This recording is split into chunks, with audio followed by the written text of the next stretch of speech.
अस्सलाम वालेकुम दोस्तों, आज की इस वीडियो में हम आपको असहाब फील का वाक़या सुनाएंगे। आप वीडियो को पूरा देखें और इसको सभी तक जरूर पहुंचाएं। हुजूर अकरम सल्लल्लाहु ताला अलैहि वसल्लम की पैदाइश से सिर्फ 55 दिन पहले यमन का बादशाह अबरहा हाथियों की फौज लेकर खाना काबा को ढाने के लिए मक्का पर हमलावर हुआ। ये जो काबा शरीफ को ढाने के लिए गया उसका रीजन यहाँ पे हम बता रहे हैं। इसका सबब ये था कि अबरहा ने यमन के दारुल सल्तनत सना में एक बहुत ही शानदार और आलीशान गिरजाघर बनवाया था और ये कोशिश करने लगा कि अरब के लोग बजाय खाना काबा के यमन आकर उसके गिरजाघर का हज किया करें। जब मक्का वालों को ये मालूम हुआ तो काबिलाए किनाना का शख्स गैज़ो गजब में जल भुनकर यमन गया और वहां के गिरजाघर में पखाना फिरा और इसको नजाकत से लथपथ कर दिया, मतलब कि उसको गंदा कर दिया और वहां से आ गया। जब अबरहा ने ये वाकया सुना तो वो तैश में आपे से बाहर हो गया और खाना काबा को ढाने के लिए हाथियों की फौज लेकर मक्का पर हमला कर दिया और उसकी फौज के अगले दस्ते ने मक्का पर हमला कर दिया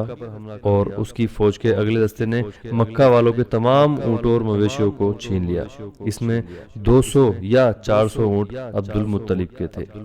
अब्दुल मुत्तलिब को इस वाक़ये से बड़ा रंज हुआ, चुनाचे आप इस मामले में गुफ्तगू के लिए उसके लश्कर में तशरीफ ले गए। जब अबरहा को मालूम हुआ कि कुरैश का सरदार उससे मुलाकात करने के लिए आया है तो उसने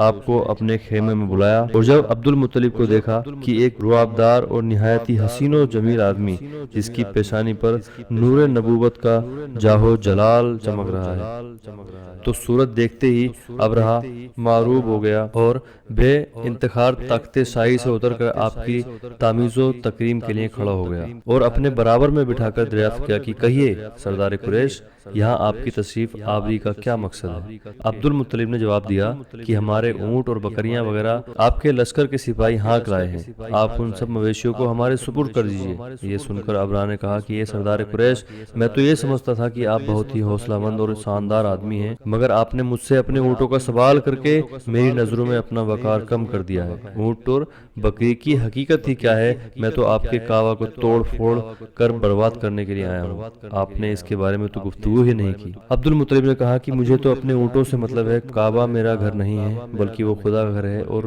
वो खुद अपने घर को बचा लेगा, मुझे काबा की जरा भी फिक्र नहीं। ये सुनकर अबरहा अपने फिरौनी लहजे में कहने लगा कि ये सरदार मक्का, सुन लीजिए कि मैं काबा को ढाकर उसकी ईंट से ईंट बजा दूंगा और जमीन से उसका नामो निशान मिटा दूंगा, क्योंकि मक्का वालों ने मेरे गिरजाघर की बड़ी बेहुरमती की है, इसलिए मैं उसका इंतकाम लेने के लिए काबा को मुस्मार कर देना जरूरी समझता हूँ।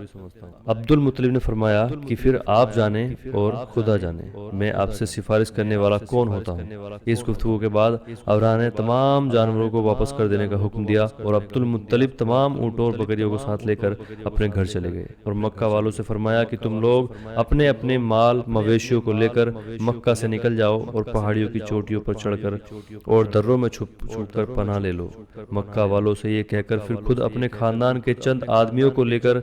खाना काबा में गए और दरवाजे का हल्का पकड़कर इंतहाई बेकरारी और गिरिया बाजारी के साथ दरबारे बारी में इस तरह दुआ मारने लगे, ए अल्लाह, बेशक हर शख्स अपने अपने घर की हिफाजत करता है, लिहाजा तू भी अपने घर की हिफाजत फरमा। अब्दुल मुत्तलिब ने यह दुआ मांगी और अपने खानदान वालों को साथ लेकर पहाड़ी की चोटी पर चले गए और खुदा की कुदरत का जलवा देखने लगे। अबरहा जब सुबह को काबा ढाने के लिए लश्कर जर्रा और हाथियों की कतार के साथ आगे बढ़ा और मकामे मुगम्मस में पहुंचा तो खुद उसका हाथी जिसका नाम महमूद था एकदम बैठ गया। हर चंद मारा, बार बार ललकारा, मगर हाथी नहीं उठा। इसी हालात में कहरे इलाही अवाबील की शक्ल में नमूदार हुआ और नन्हे नन्हे परिंदे झुंड के झुंड जिनकी चोंच और पंजों में 3-3 कंकरियां थीं समुद्र की जानिब से हरम काबा की तरफ आने लगे। अवाबीलों के इस दल बदल लश्करों ने अबरहा की फौजों पर इस जोर शोर से संगबारी शुरू कर दी कि आन और अबरहा के लश्कर और उसके हाथियों के परखच्चे उड़ गए। अवाबीलों के संग बारी खुदा बंदे قہار و جبار کے قہر و غضب کی ایسی مار تھی کہ جب کوئی کنکری کسی فیل سوار کے سر پہ پڑتی تو وہ اس آدمی کے بدن کو چھیدتی ہوئی ہاتھی کے بدن سے پار ہو جاتی تھی۔ ابرہہ کی فوج کا ایک آدمی بھی زندہ نہیں بچا اور سب کے سب ابرہہ اور اس کے ہاتھیوں سمیت اس طرح ہلاک و برباد ہو گئے کہ ان کے جسموں کی بوٹیاں ٹکڑے ٹکڑے ہو کر زمین پر بکھرنے گئی۔ چنانچہ قرآن مجید کی سورہ فیل میں خدا بندے قدوس نے اس واقعوں کا ذکر کچھ اس طرح سے ارشاد فرمایا ہے: الم تر کیف فعل ربک باصحاب الفیل الم یجعل کیدہم فی تضلیل وارسل علیہم طیرا ابابیل ترمیہم بحجارۃ من سجیل فجعلہم کعصف مأکول۔ یعنی اے محبوب، کیا آپ نے نہ دیکھا کہ آپ کے رب نے اس ہاتھی والوں کا کیا حال کر ڈالا؟ کیا ان کے داووں کو تباہی میں نہ ڈالا اور ان پرندوں کی ٹکڑیاں بھیجی تاکہ انہیں کنکر کے پتھر سے ماریں اور انہیں چبائے ہوئے بھس جیسا بنا ڈالے۔ جب ابرہہ اور اس کے لشکروں کا یہ انجام ہوا تو عبد المطلب پہاڑ سے نیچے اترے اور خدا کا شکر ادا کیا۔ ان کی اس کرامات کا دور دور تک چرچا ہو گیا اور تمام اہل عرب ان کو ایک خدا رسیدہ بزرگ کی حیثیت سے قابل احترام سمجھنے لگے۔ حضرات، یہ واقعہ اصحاب فیل کا آپ نے ابھی جو سنا ہے، اللہ پاک ہم سب کو اس پر عمل کرنے کی توفیق عطا فرمائے۔ آمین ثم آمین۔